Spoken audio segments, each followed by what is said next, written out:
remember working with Rudolph Valentino on The Four Horsemen of the Apocalypse, 1921. At that time, he was married to a little girl who played extra with us. Her name was Jean Acker. That was his first wife, and she was just full of fun. When they got a divorce, Jean would always say, "I was his first wife, he was my first husband, and nobody can take that away from me." I also worked with Valentino on The Sheik, 1921. Vilma Banky was his leading lady then. She was a very beautiful girl. That picture was done on the old Lasky lot, which was later Paramount Studios. We had about 2 weeks' work on that picture, as they used a lot of extras.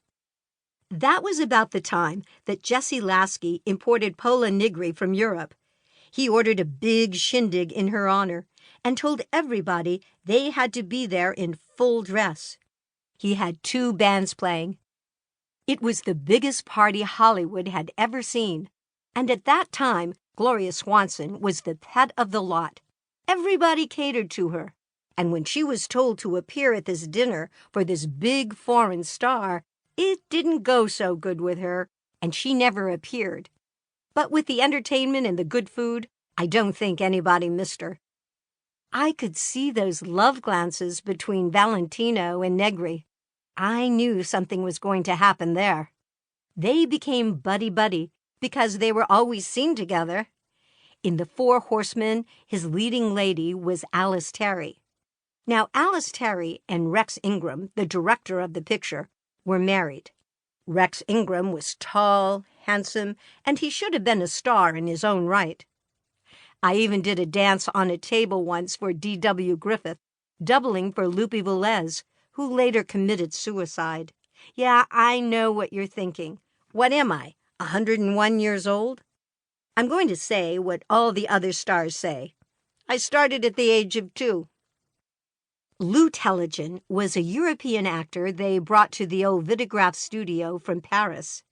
He was Sarah Bernhardt's leading man.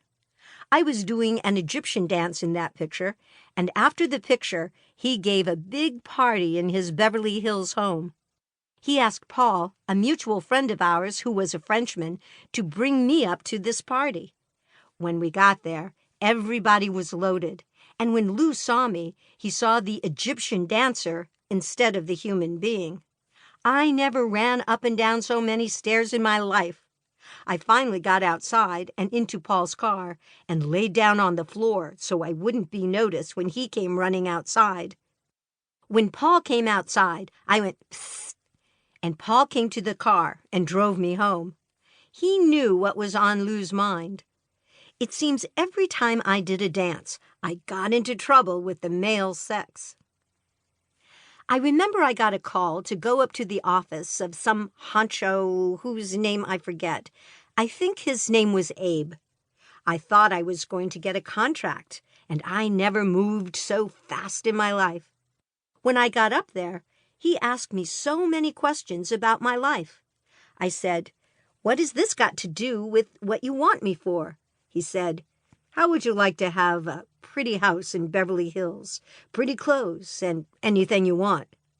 Well, I said to myself, here we go again. These big guys had offices that looked like Grand Central Station.